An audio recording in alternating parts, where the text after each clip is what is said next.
This hour, Electoral Commission not backing down on its decision not to allow a forensic audit of the voters' register with a nationwide protest set to take place in barely 24 hours. Also this afternoon, 82 days to election 2024, and the two leading candidates have pitched camp in the swing region of Greater Accra, hoping to win hearts and minds. A lot later on our special feature series, we tell the story of a 9-year-old without hands and just one leg who is determined to live an independent life and become a nurse.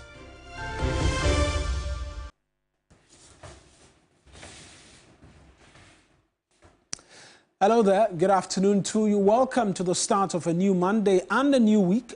I am Mawuena Egbeta. And I am Judith Brown. The bulletin starts now.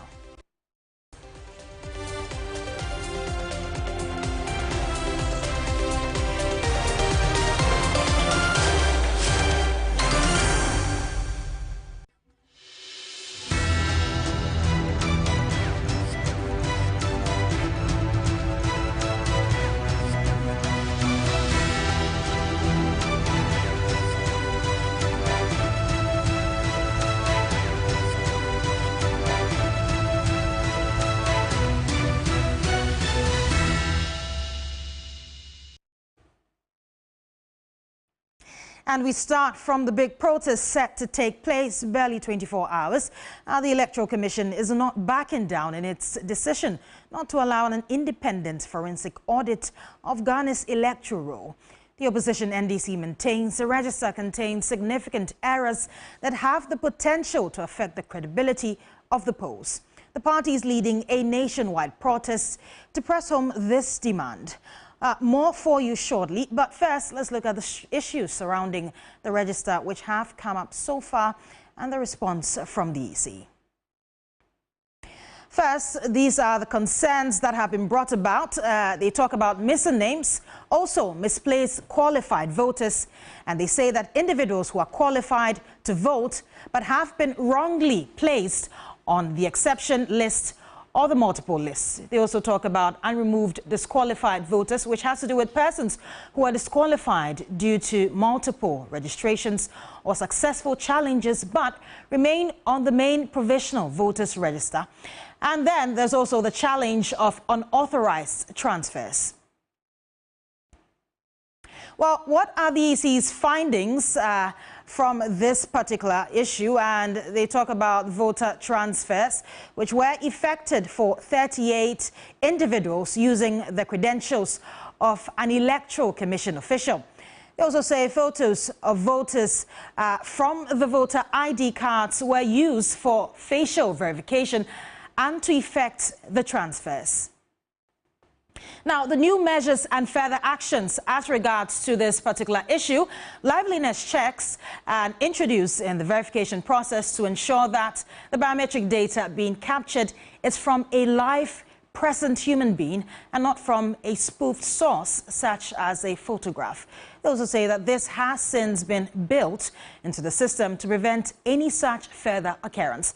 The Commission does not have any evidence to believe that this occurrence is widespread. Hence, Pusika District Electoral Officer suspended and invited for question. That has also been done as part of the new measures. And so these are these are the issues that have been raised by the NDC as well as the Electoral Commission as regards to the voters register. Let's head now to the Ashanti region, and the NDC is addressing a news conference where we understand some additional details are being provided. Evans Inkum joins us with more on that. Evans, what has the regional branch of the opposition party identified with regards to the register? Well, so they've been making some specific figures as far as the current provisional voters registered registration documents in their custody is concerned. Dr. Frank Amwakohene, the regional scribe of the party, has been speaking to specifics. Let's just hear him. Center with polling station code F010101 has a total register registered voters of 747 as at 2020. In the 2023 limited registration, we registered 101 people. During the 2024 registration, we registered 51 people. So when the register came, we had a total register from the EC that had 941. To our surprise, when we went on the grounds, they were using a register that had 874 registered voters, meaning that there were 67 people who were on our register, the register they gave us, but were not present on the register the EC was using. In other circumstances too, their register had multiple number of people on the register that were not present in the register that the EC gave us. And typical example is with Baptist Church, New Edubiasi Senior High School, 1 and 2, Ama Adjoi's House, Yai's House Police Station, Old Ahmadiyya Mosque, among a series of the police stations that had these discrepancies. The second issue we also had with the register was with the transfer list. Usually when a registered voter is being transferred from the register, there is an absentees list that indicates from the parent polling station that voter has been transferred to a different polling station. Right now, Evans, just so you give us more insight on this matter, the NDC set to go on a nationwide protest or demonstration tomorrow. How are preparations for that in the Ashanti region? Well, so it was part of briefing to the media this morning, and they have spelled out how it's going to take shape. So, for instance, we are beginning from the party office here at Astra, and then they will march to Principal Street of Kumasi, and then they will end up at the Electoral Commission office, where they will present their petition to the Electoral Commission. But it will not be different from the issues that they have already raised that have to do with discrepancy in figures, where they specifically mention inflated figures in some instances, and then some discrepancies that they claim to have also identified in the transfer process. Right, many thanks for your time. That's the Northern Bureau Chief William Evans Inkum bringing us details from the Ashanti region as regards to the protests set to occur nationwide. And trust us, your election command center, to bring you full coverage of that demonstration tomorrow. Mawuena. And we're staying with the Electoral Commission because the Deputy Chair of the Commission, Dr. Bosman Asare, says the EC is willing to engage the NDC to address identified challenges. When you talk about a forensic audit, it sends a signal that you have a massive bloat of the register, which we don't have. So as far as the Commission is concerned, we think that there is no need for an audit. And you know, we gave the register to the parties in 2020. We gave it to them in 2023. So we think that the parties themselves should be in a position to be able to assess whether all the details they themselves put together during the registration in 2020, in 2023, 2024, they are intact. But you know, since the register we gave to the NDC, we gave to the MPP, the GFP, all the parties, now that document has changed because the exhibition was meant to do corrections. We say without any shadow of doubt that all the problems you have identified, which is influencing you to call for an audit, all the problems we have also identified. But for you to be convinced, we are calling you because you are interested in a credible register. The EC, our penchant, what is motivating us is that we are producing a document that is robust, that is credible, to use in the December 7th general election. No, we think that what will change something is the discussion table. We coming together, although we concede that political parties is something which is entrenched in our laws. Individuals can come together and demonstrate, express concerns as far as they have certain things to express concerns about. So that one is not a problem to us. But we think that if the objective of the NDC is a solution to have a credible register, a robust register entering into the 2024 elections, we believe that they must be willing to come to the discussion. Well, away from the Electoral Commission, but still with the matters over the credibility of the voters register, Director of Legal Affairs for the NDC, Judith maintains the EC must allow an audit to assure citizens of the accuracy of its database. It is only a person who is afraid who should be running away from an audit. And so tomorrow, and like we have notified the police pursuant to the Public Order Act, we will get to the street. In all the 16 regions of Ghana, we'll get to the street, we'll send our message. We are inviting the international and diplomatic agencies to look at what the Electoral Commission is doing and not blame anybody for anything that happens tomorrow. It's as simple as that. Why wouldn't you allow for the audit? My dear, why wouldn't you just allow for an audit? And the audit can be done within 2 days ahead of the election. And that would ensure greater transparency and everybody will be happy. Well, some will make the argument that, time and again, there have been demonstrations and protests over various issues in the country, and these protests do not bring the solutions that are expected from the people. Do you think that this is the right way to go? Why not seek legal redress if you have issues with the audit? You see, the last time when we took the Electoral Commission to the Supreme Court, the occasion came for the Electoral Commission to explain to Ghanaians why it kept making errors with the declaration of the results. The court, more or less, refused the application for the Electoral Commission to testify. We thought that process would have enhanced a certain level of accountability. But in that occasion, the court was nowhere to be found. When you have such a situation, it emboldens the Electoral Commission to think that they are above the law.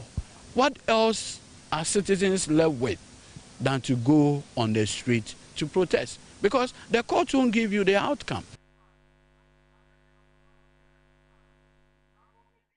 That's the Director of Legal Affairs of the NDC, Judith. From the conversations on the voters register, we're hitting the campaign trail right now this afternoon, where colleagues Komla Kluche and Noble Crosby Annan are following the NDC flag bearer John Mahama and the Vice President Dr. Mahmoud Bawumia, respectively. Judith, you want to take us to the camp of the NDC for starters? Absolutely, Mawuena, and the flag bearer of the National Democratic Congress, as you said, is touring the Greater Accra region. Our reporter, Komla Kluche, is with him and is joining us for updates on that. But first, let's listen to what the former president has been saying at Abeka last night. I will ask our young people to continue to keep hope alive, because NDC has the men and women. I know that things are going to be hard. I know that the extent to which they have destroyed our economy and the debt that they put on this country is going to be a difficult job for us. I was looking forward to retirement. After I handed over to Akufo-Addo, I thought I was going to relax and become a statesman. I'll be a selfish person if I see the extent to which they have destroyed this country. And I have the experience, I have the knowledge, I have the integrity.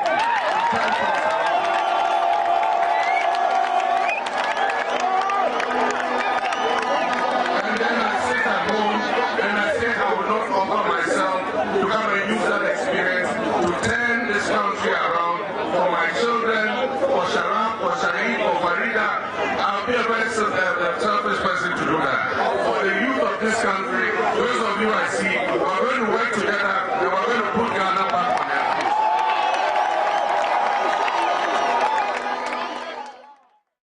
feet. My colleague Komla Kluche is currently joining us with more details on his campaign tour. Komla, can you tell us what more can you say about what's going on currently over there? Well, John Mahama is starting the theme of the second leg of the Greater Accra campaign tour. And for John Mahama, the areas he will be visiting, he will be doing about 8 stops in some 3 for 220 within the 4 constituencies in the Greater Accra region. But primarily, a lot of concerns have come really from John Mahama regarding what he has termed the hypocrisy that has plunged the country into where it is now. He makes the point that to the extent that the NPP led by its head of the economic management team, Dr.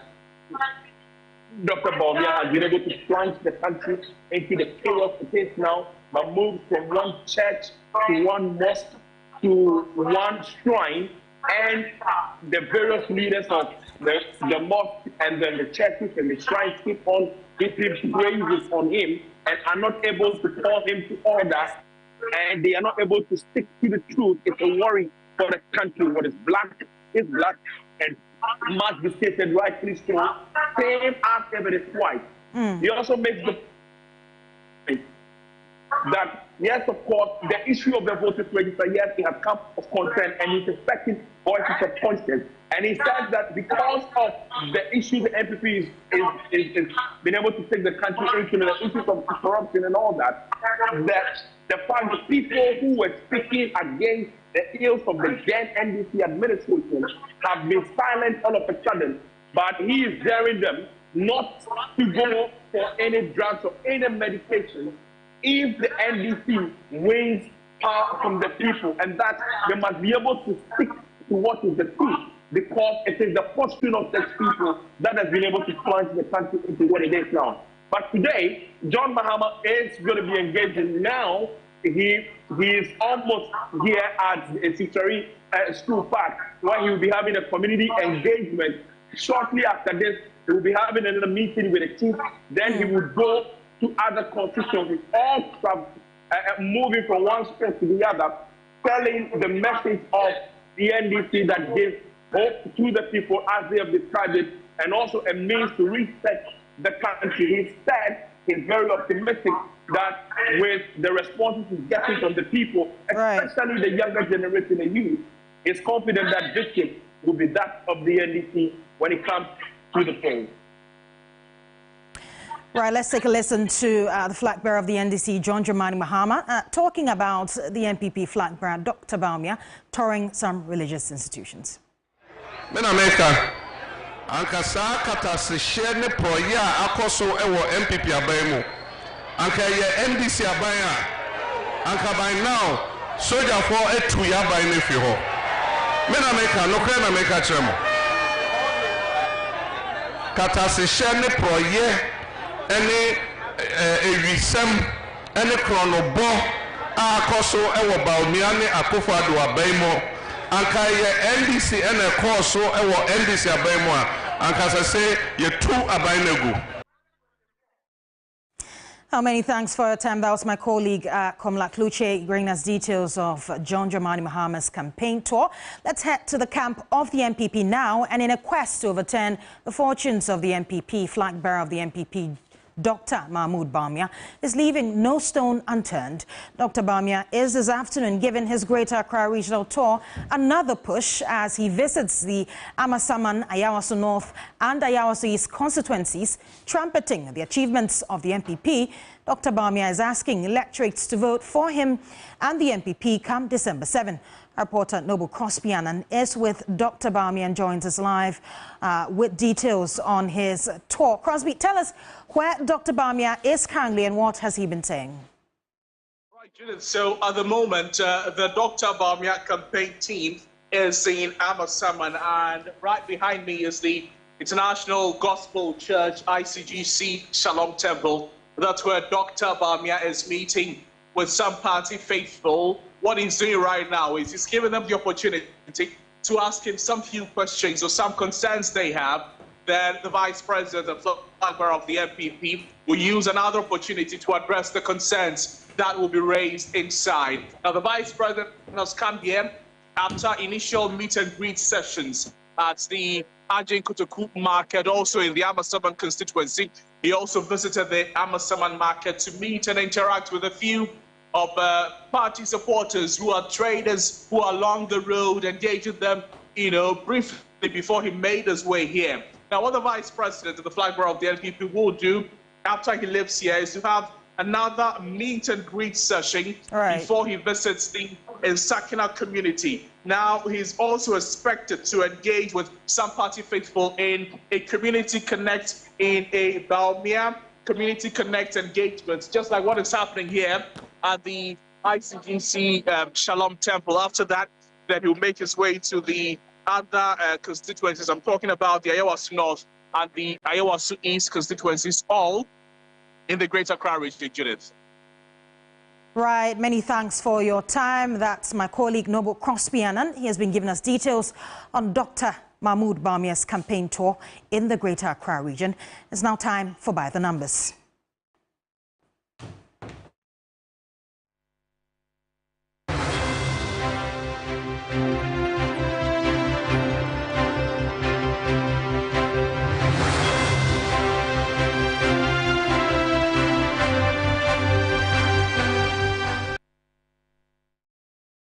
Well, today on By the Numbers, we return to the capital, Greater Accra. Again, the two leading contenders in the December elections have pitched camp in the Greater Accra region again, campaigning vigorously to win the most populated voting region in the country. Mawuena Egbeta is in studio with me. Let's look at the region again. What is the voting pathing like in the Greater Accra region? Right, so Judith, like we've gone over this again, but it does appear that the Greater Accra region, like you've mentioned, will be an important region going into the December elections. And it's been a swing region until the 2020 elections, which saw the ruling government lose or the party that eventually won the election lose to the opposition. And so we can watch from 96 up until 2020 here in particular, where for the very first time we saw that switch. And even in seeing that switch, we saw that based on that 8-year cycle that was broken in 2020, and then what has been the characteristic wide gap as and when any of the parties were winning the Greater Accra region, the margin by which they won, that has reduced. And so a swing region by its nature up until 2020, and it looks like it will be a region which will be of utmost importance. Perhaps why we're seeing the numbers for both parties, or we're seeing the leadership of both parties going headstrong into the Greater Accra region. Off the top of my head, this is like the third time they are doing a specific tour of the Greater Accra region, each of the candidates. And so it makes for an interesting watch what the people of the Greater Accra region's choice will be as to who they want to enter the Jubilee House or the Flagstaff House, as you like to call it. Now, Mawuena, what will be at stake going into the region moving forward? And so in expectation of what will be at stake, we'll be looking at the voting numbers. And what we know is that the Greater Accra region has been one of the most populous regions in terms of votes. And if you compare since 92, it's hovered around 19% of the total valid votes that have been cast. That's quite a number. Quite a number. Yeah. And so if we look at what it is that we will be contending with in this year's election, the expectation based on projections we're seeing is that there could be up to 2.9 million votes up for grabs. Right here from this region. Right from this region. I always say that it looks smaller region, but it does produce a huge chunk of votes. Very. 2.9 million votes expected to be up for grabs, and that's what both parties will be fighting over. As to whether or not the NDC can repeat the feat they chalked in 2020 and seek to widen the gap, a gap which we've seen, if we go into that previous page up, the gap that we see where any time any of the candidates won, there was quite a margin. We saw that close in 2020 where the NDC edged it slightly. The question is whether or not that will happen. And that really is why perhaps we're seeing the two leading candidates continue to traverse this small region, like we always say, seeking to at least secure more than 1.5 million of the votes, which will ensure that they would have won the region, and then they work on the other 15 and see how it all goes after December 7th, Judith. Right, many thanks for your time. That's my colleague, Mawuena. He's bringing us details from By the Numbers right here on TV3. Small region, but big numbers. Let's see what will be the fate of both political parties as regards to the elections right here in Greater Accra region.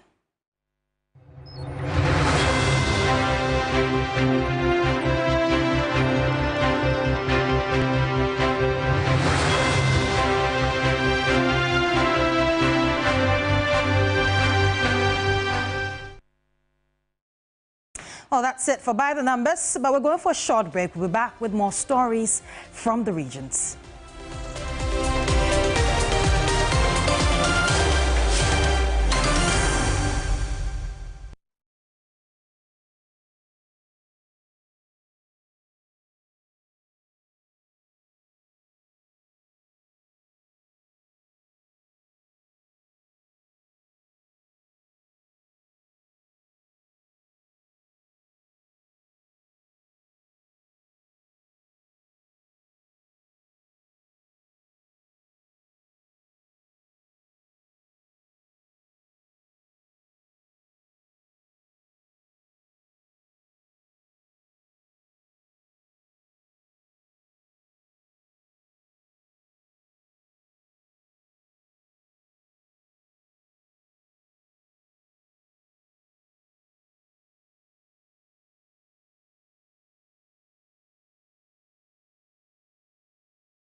You're welcome back to News Central, and we're starting from the Ashanti region and having outlined some policies and interventions geared towards enhancing quality education in their manifestos. The National Association of Graduate Teachers, NAGRAT, is demanding that political parties ensure such policies are also tailored towards improving teachers' welfare. NAGRAT laments successive governments have always focused their policies on benefiting the students to the detriment of the teacher. This, the association claims, continues to demotivate teachers, and therefore they want a change in the narrative.